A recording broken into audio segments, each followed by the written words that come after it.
original, c'est fabuleux. Elle fait pleurer tous le soir ici. Allez, j'ai Loïc Salah le jour, il est là. Wow. Merci. C'est horrible. Toi, t'étais timide, romantique ou poids lourd? Non, en plus j'ai fait la cuisine, j'étais romantique. Romantique, t'as choisi. Qu'est-ce que t'as choisi, Esther? Non, elle a dit que t'étais timide.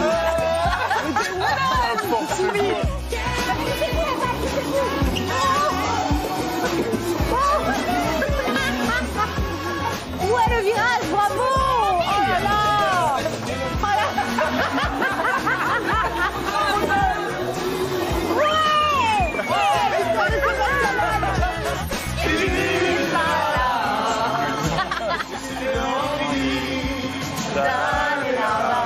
La planète en face et visiter mon paradis. Ouais, bravo. Moi je dis bravo. Merci d'avoir relevé le défi. De retour sur le plateau de Happy Sport avec notre invité Mourad Boudjelal qui veut changer complètement les règles, si je comprends bien, du rugby, proposer le en avant pour un petit peu plus de spectacle. Merwan Rim est avec nous, avec Vincent Parisi également, Rodolphe Pires. On va s'entretenir dans quelques instants avec notre invité. Il y a beaucoup de choses à dire. Il y a un livre qui sort, je le rappelle, et puis il y a un parcours, et quel parcours bien sûr. Mais tout d'abord, regardez, le portrait robot est signé Charles Beauvais.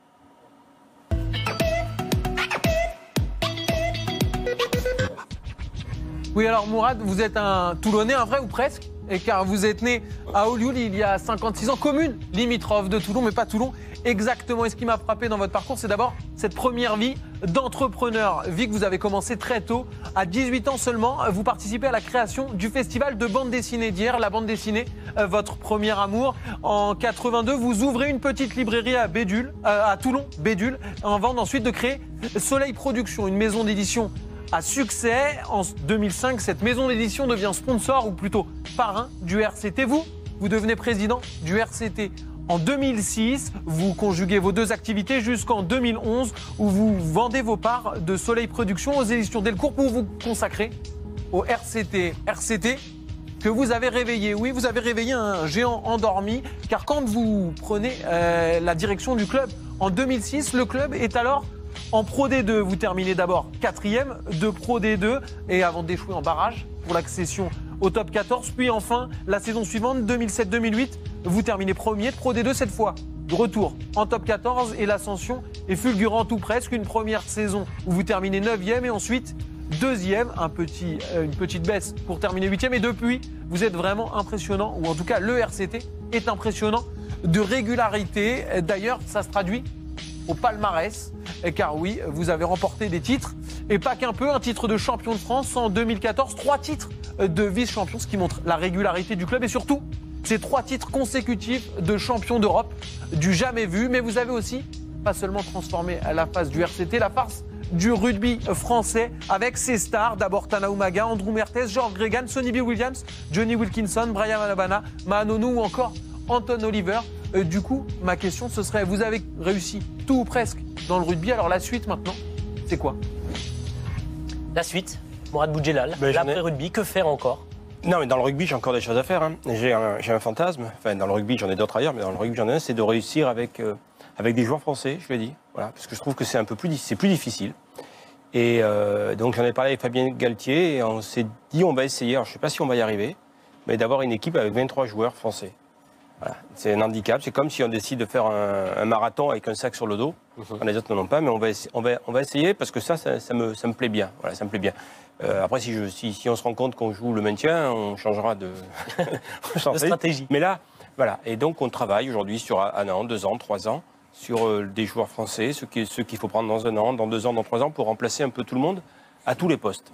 Ok, on va remercier bien sûr Charles Beauvais pour ce portrait robot et puis on va lancer le chronomètre. C'est parti pour ce face-à-face.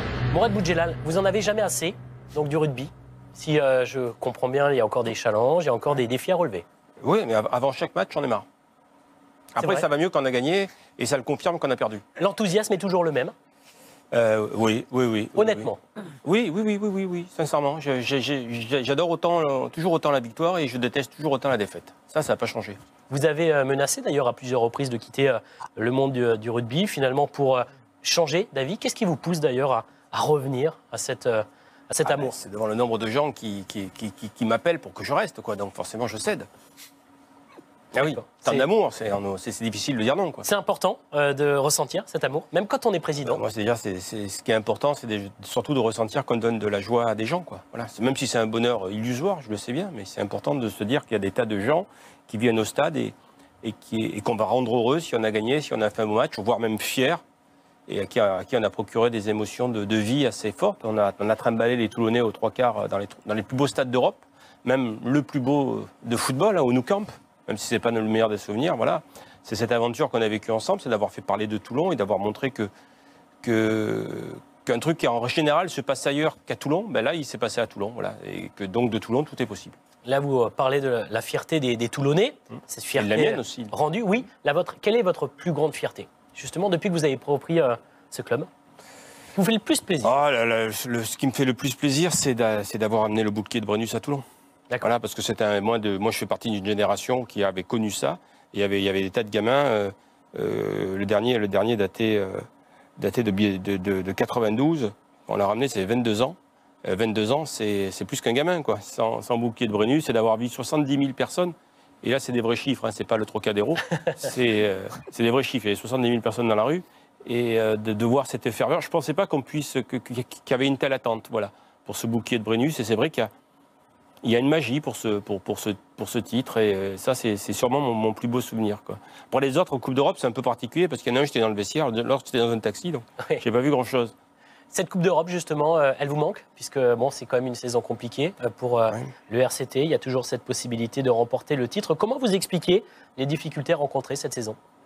J'en parlais un peu tout à l'heure. D'abord, c'est l'après la porte, c'est difficile à gérer. Ensuite, depuis 2 ans, on tourne à 15 blessés par match. Et donc, on ne peut pas s'en sortir. On a une malédiction sur les blessures. Hein. Depuis le début de la saison, on n'a jamais aligné notre équipe type. Ça, c'est sûr. Et puis aussi que les autres se sont renforcés. Les autres, malheureusement, sont un peu meilleurs qu'avant. Et nous, on est peut-être un peu moins bons. Donc, on se croise. Mais tout n'est pas terminé. On a encore notre mot à dire. Voilà. Et puis, c'est mieux pour la compétition. Parce que la prochaine fois qu'on gagnera quelque chose, on retrouvera le goût de la victoire. Parce que, pour tout vous dire, pendant quelques années, on avait oublié que la victoire, ça avait un goût parce qu'on avait tellement gagné. D'accord. Il y a les blessures, donc c'est ainsi que vous l'expliquez. Est-ce que cela ne part pas également d'un manque d'intuition, de feeling de votre part? Et je parle bien sûr de Dominguez. Vous faites une erreur majeure, là, selon vous? Non, je ne fais pas une erreur majeure. La seule chose, c'est que le successeur de Bernard Laporte, c'est Fabien Galtier. Le seul problème, c'est que cet imbécile, il a re-signé jusqu'en 2020. Voilà. Et il est doublement imbécile parce qu'il attend que je signe Dominguez pour se faire virer à Montpellier. Donc il aurait pu se faire virer avant, ce qui aurait été plus simple. Et c'est vrai que je l'ai reconnu intérieurement. Ça veut dire que tous les entraîneurs, et l'entraîneur que vous avez actuellement, c'est, on va dire, les meilleurs des moins bonnes solutions, si je comprends bien, en attendant... Moi, le jour où Fabien Galtier était libre, dans ma tête, je me suis dit merde. Voilà, parce que je savais que c'était celui-là avec qui j'avais envie de bosser. Vous savez, la relation président-entraîneur, c'est aussi une envie, c'est envie de bosser avec des gens, quoi, voilà. Et pour moi, c'était le fils naturel de Bernard Laporte. Et voilà. Et donc, ça a sûrement altéré mes rapports avec Diego Dominguez. J'en fais mon mea culpa, qui est un grand entraîneur, à qui je souhaite la plus grande des carrières. Mais le jour où Fabien Galtier a été libre, dans ma tête, je me suis menti à moi-même, mais je savais que l'année suivante, il fallait que je signe Fabien Galtier. D'accord. Dans votre livre, vous déclarez « Je suis un junkie de la victoire ». Il y a un petit peu moins de victoire en ce moment. Comment vous compensez? Dites-moi. Alors, comment je compense? On ne compense pas, parce que la défaite, ça vous bouffe tout, ça vous range, la défaite. C'est un truc, quand vous perdez à domicile, c'est insupportable. C'est absolument insupportable. Alors à l'extérieur, c'est pire que tout aussi, parce qu'à l'extérieur, vous allez dans une réception d'après-match, et il faut faire semblant, le mec qui s'en fout d'avoir perdu, en fait. C'est impossible de dire je m'en fous d'avoir perdu. Figure, voilà, et pareil, tous les gens qui vous disent rentrez bien, ouais, rentrez bien, ouais. J'avais bien rentré. Ouais. Parfois le voyage est long. Voilà, ouais, le voyage est très long. Non, mais moi j'aime gagner, mais comme tout le monde, tous les clubs, même. Je ne connais pas un joueur qui ne soit pas un compétiteur et qui rentre pas sur un terrain pour gagner. Voilà, après bon, et moi j'accepte aussi des moments où c'est un peu plus compliqué pour nous, mais à l'instar du Barça, on va revenir.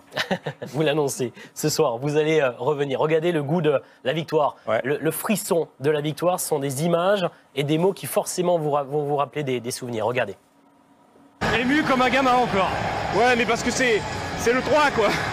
C'est incroyable. Et puis l'histoire de notre équipe le mérite, parce qu'il y a... C'est très dur, c'est vraiment très dur. Un jour, je raconterai par là où on est passé, je raconterai tout ce qu'il a fallu faire pour en arriver là. Et il y a plein de choses que les gens n'imaginent même pas. Ils n'imaginent même pas tellement ça a été dur. Laurent Bidault qui est au micro. Vous êtes passé par quoi? Qu'est-ce que vous pouvez nous raconter exactement, Mourad Boudjelal? Si on ne gagne pas la première Coupe d'Europe, on n'est vraiment pas bien. D'accord. On n'est vraiment pas bien. C'est-à-dire que j'avais joué... Vous savez, des fois dans la vie, on joue la roulette russe. Chaque fois que ça fait clic, il y a une balle, mais il y a un coup en moins. C'est-à-dire que la probabilité devient plus importante. Et la première Coupe d'Europe, on n'était pas loin du faire en sorte qu'il ne reste plus qu'un coup à tirer. D'accord. Et donc fatalement, c'était la balle. C'est quoi? Financièrement, vous étiez, financièrement, vous étiez pendu? Ça nous a sauvés. Voilà. Et moi, je le savais, les autres ne le savaient pas. D'accord. Vous avez pu le garder pour vous? C'est ce qui explique ce soulagement? C'est ce qui explique que je sois aussi dans un taxi. D'accord. Voilà. Ouais, donc on joue pas. On joue. Oui, je tournais en rond parce que je savais. J'aurais sauvé le club, bien sûr. Ouais. Mais ça veut dire que je m'étais mis économiquement, je me mettais en danger. D'accord. Mais je l'aurais fait. On va revenir à Fabien Galtier, qui va prendre l'équipe là dans quelques semaines, dans quelques mois désormais. Il va prendre un espace médiatique. Ouais, Fabien, que vous n'aurez pas nécessairement. Il va peut-être vous faire de l'ombre.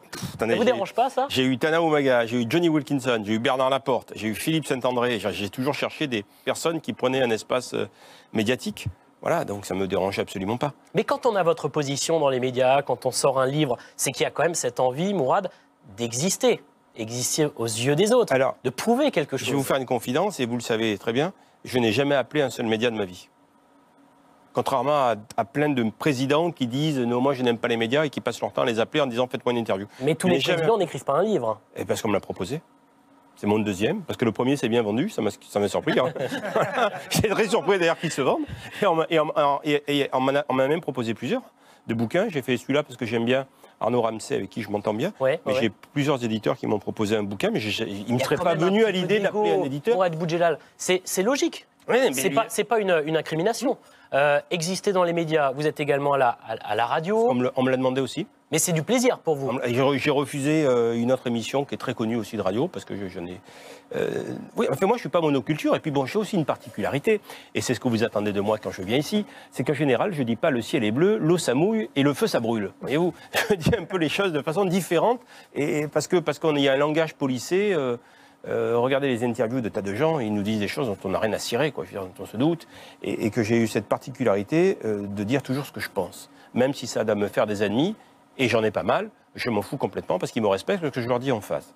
Voilà, et donc peut-être qu'aujourd'hui, on est dans un monde où les gens ont moins envie de ce langage policé. Maintenant, si vous voulez, je peux vous la faire en disant on prend les matchs les uns après les autres. Non, je vous pose les questions, ne changez rien. Galtier donc, va prendre les commandes du RCT. Est-ce qu'il va garder sa casquette de consultant à la télévision? C'est possible de faire les deux? Non, mais parce qu'il y a l'exemple Ibanez à Bordeaux. C'est moi qui lui ai demandé de le garder. Pour quelle raison? Mais parce que je pense que pour l'image du club, c'est bien. Et puis je crois aussi que Galtier est quelqu'un qui a besoin un peu comme Bernard, il a besoin d'un petit espace à côté. Il a besoin de faire un truc à côté. Bernard, il faisait plein de trucs à la radio, tout ça. Ouais. Mais j'avais compris que s'il n'avait pas cet espace, il ne serait pas bien au club. Il a besoin d'avoir un petit échappatoire. Et je pense que pour Fabien, c'est un échappatoire aussi. D'accord. Je vais vous poser une question très simple. Est-ce qu'on gagne de l'argent aujourd'hui avec un club de rugby en France? Le RCT, oui, il gagne de l'argent. Oui, le RCT gagne de l'argent. Oui, on est... Mais alors, c'est très marrant dans le rugby, c'est qu'on est un des rares, peut-être le seul à gagner de l'argent, mais on ne nous demande jamais comment. Par contre, on demande aux autres comment ils font pour en perdre. Comment vous faites alors? On a un modèle économique qui est basé sur la billetterie. Oui. Sur le partenariat, très fort. Donc on a une notoriété, on a une médiamétrie qui est l'équivalente des plus grands clubs de football. Donc un partenaire, quand il vient au RCT, il a une vision, il est certain d'avoir une grande vision pour sa marque. Et sur aussi tous les produits dérivés. Je vous donne 3 chiffres. Billetterie en 2006, c'était 800 000 €. Aujourd'hui, c'est 10 millions. Partenariat en 2006, c'était 2 millions. Aujourd'hui, c'est 12. Et merchandising en 2006, c'était 50 000 €. Aujourd'hui, c'est 6 millions. D'accord. Voilà d'où vient le secret du RCT. Vous avez entendu le gong, mais on va prolonger de quelques minutes cet entretien. C'est-à-dire que la professionnalisation du rugby, elle est possible, mais surtout qu'il y a un modèle économique qui est possible, si je comprends bien. Le modèle, c'est le sport-spectacle. Sport-spectacle. Le sport-spectacle, bien sûr. Ouais, et quand dans votre livre... Et ça a bénéficié à tout le monde. Hein. Ne rêvez pas. Je veux dire, si votre concurrent ami a acheté les droits du top 14 à ce prix-là, Ils l'ont dit eux-mêmes quand ils ont acheté. On a acheté les droits de Toulon. Hein. D'accord. Mais par contre, la distribution est pour tout le monde. Pareil. Voilà. Dans votre livre, Et moi, je suis content parce que je suis généreux. J'adore. dans votre livre, vous pointez directement du doigt le Racing 92 au sujet du salary cap. Oui, parce qu'ils nous avaient accusé de le détourner. Mais vous auriez été prêt à le faire pour recruter Carter. Je me serais mis dans le rouge. S'il Et y vous avait- l'auriez fait. Vous auriez mis 1,6 million sur la table et vous auriez trouvé des moyens de montage, J'aurais été bien emmerdé s'il avait dit oui. mais vous l'auriez fait. Je suis pas sûr quand même, parce que là, c'était vraiment dans le rouge. Mais je jouais. Je jouais, parce qu'il m'avait fait la même chose avec Guito, donc je voulais lui faire puissance 2. Ça peut coûter cher le jeu parfois. Hein. Ça peut coûter très cher. Et surtout qu'il a beaucoup plus de moyens que moi, quasiment illimité. Bon, il porte en tout cas le maillot du Racing 92. Et Ça, c'est- il aura fait une très belle saison, et je suis sûr qu'il va leur faire une très belle fin de saison, là encore. Ce que j'ai retenu dans ce livre également, c'est que parfois vous êtes un petit peu difficile tout de même avec le milieu du rugby, à tort ou à raison. Je ne rentre pas dans ce débat, mais parfois vous êtes un peu difficile, alors que finalement ce milieu, il vous a beaucoup apporté tout de même. Il y avait déjà, c'est vrai, une réussite sociale avant. Ah oui, je Qui n'ai pas était là, attendu le qui rugby était très pour vivre. claire, Hein. bien sûr. Mais il y a tout de même une réussite, on va dire, médiatique.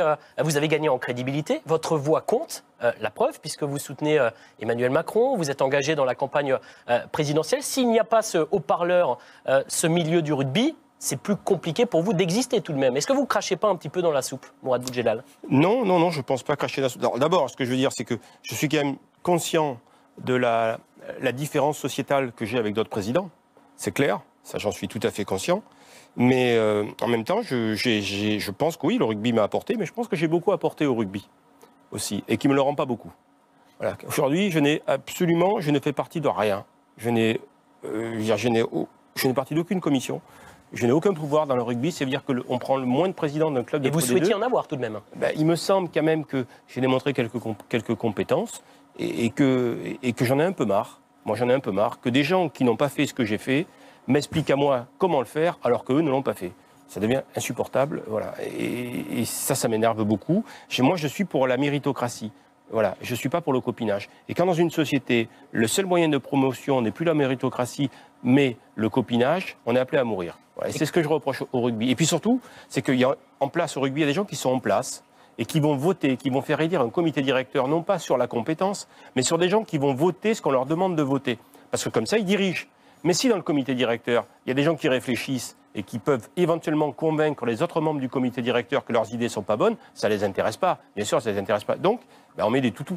Très court, Mourad Boudjelal, avant de rejoindre nos amis, quand vous comparez le milieu du rugby à un parti d'extrême droite, vous le pensez vraiment ou c'est pour le bon mot? Vous connaissez beaucoup de sports où on compte les Français? Dans le football, il y a... Vous connaissez beaucoup de sports où on emploie le mot quota? Mais est-ce que ce n'est pas finalement... Alors Comment vous qualifieriez un parti politique qui ne parle que de Français et de quotas d'étrangers? Je ne rentre pas dans ces discussions. Juste une question. Est-ce que ce n'est pas pour finalement protéger le 15 de France qui reste tout de même la vitrine? Oui, mais c'est une stupidité absolue. Quand l'équipe de France de football remporte la Coupe du Monde en 98, ça se répercute sur tous les clubs, les petits clubs, les clubs de village. Tout le monde en profite. Si vous me laissez une minute, je vous explique la connerie de leur règlement. Quand ils ont décidé les GIF, alors, parce que les joueurs issus de la filière de formation française, ils disaient un quota, on va dire, étranger. On a droit à 16 étrangers. Ils s'en sont même pas rendus compte qu'ils ont commis 2 péchés capitaux. Le premier, c'est qu'ils ont transformé une main-d'œuvre économique en main-d'œuvre d'élite. En les limitant, on a fait attention au niveau des étrangers. Donc le niveau des étrangers, des joueurs étrangers, a monté, ce qui veut dire que les Français ont eu moins de place sur la feuille de match. Ça, c'est la première erreur. Et la deuxième erreur, et qui est moins, ils ont créé une inflation sur le salaire du joueur français qui fait que même au plus bas, dans les plus petits clubs, inversement, qui a utilisé beaucoup de joueurs français, ils sont devenus tellement chers à leur échelle aussi, que là, le joueur étranger est devenu une main-d'œuvre économique, parce qu'ils en avaient besoin. Et ils ont totalement tué la formation française, parce qu'ils n'ont pas été capables de maîtriser les effets pervers d'une mesure stupide qu'ils avaient. Alors, très rapidement, on va finir quelques secondes. Je vous pose des questions, et du tac au tac, c'est le principe. En toute franchise, évidemment, mais je pense que là, on peut vous faire confiance. Vous me répondez oui ou non. Le monde du rugby vit-il au-dessus de ses moyens? Oui. Moed Altrad est-il un usurpateur? Non. Guy Novès est-il l'homme de la situation pour le 15 de France? Oui. Mourad Boudjelal fait-il du bien au monde du rugby? Oui, je pense. Le RCT est moins performant cette saison, c'est de votre faute? Oui. Vous pensez quoi, au fond, et en toute franchise, de Mourad Boudjelal? Que j'aimerais pas m'avoir comme président, parce que je suis assez insupportable. je suis assez changeant. Voilà, parce que je pars du principe que chaque seconde que l'on vit nous apporte des éléments qu'on n'avait pas la seconde précédente. Et donc, on peut changer d'avis.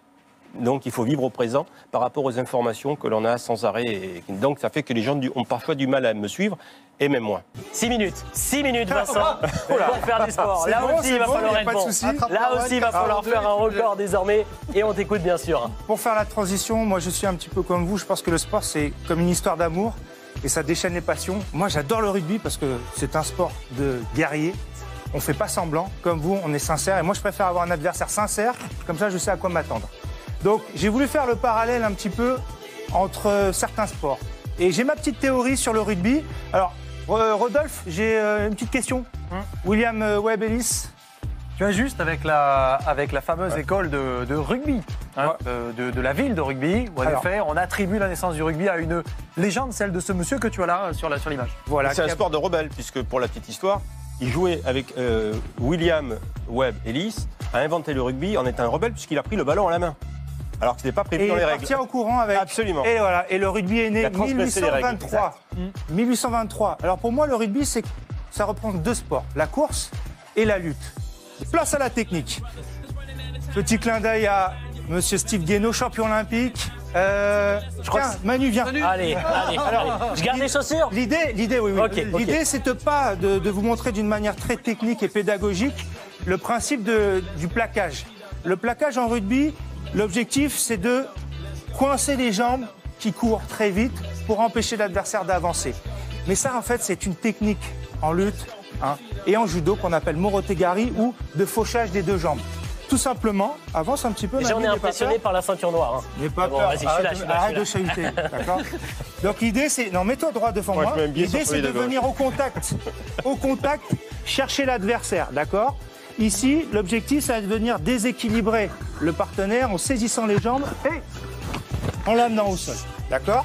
Mais en réalité, en rugby, c'est exactement la même technique, sauf qu'on arrête la course. Moi, je vais vous montrer le détail très très important. Il ne faut jamais rentrer en contact avec la tête, parce que la tête, c'est très important, il faut la préserver. C'est pour ça que lorsqu'on vient en contact, il faut toujours venir sur le côté, chercher l'impact avec le corps et l'épaule pour pouvoir soulever. Et ensuite projeter. Là, c'est commission de discipline. Vincent Parisi, c'est facile, messieurs, on va s'installer parce qu'on va finir en beauté dans quelques instants, on va finir en musique. Ça va, c'était tout en douceur, ça s'est plutôt bien passé. Ça va blesser. Ça n'a pas de blessé, ça c'est une bonne nouvelle. Ici. Allez, quelques minutes encore, bien sûr, sur le plateau de Happy Sport. C'est le live, désormais.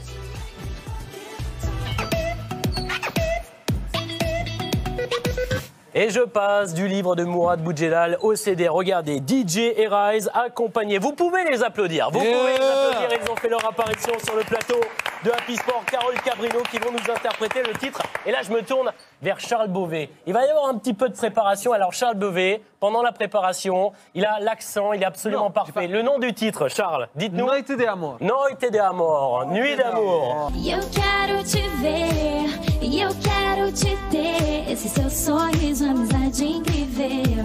Quero sentir teu calor, teu sabor, uma noite de amor, seja como for. Sente teu calor, teu sabor, Eu quero estar contigo, ser mais do que amigo. Nada pode nos atrapalhar. Eu não quero te fazer mudar, provar o seu beijo, matar meu desejo. Quero te abraçar, viver sem você não dá. Você me deixa louco, sentir o seu corpo é demais. Vincenzo. É demais. Quero sentir teu calor, teu sabor, uma noite de amor, seja como for. Sente teu calor, teu sabor, Eu quero estar contigo, ser mais do que amigo. Bon, Bing, c'est comment? Happy Sport, c'est comment? Alors, bon, bah c'était Carole, hein. Faites du bruit pour Carole. Hein. Merci. Très important.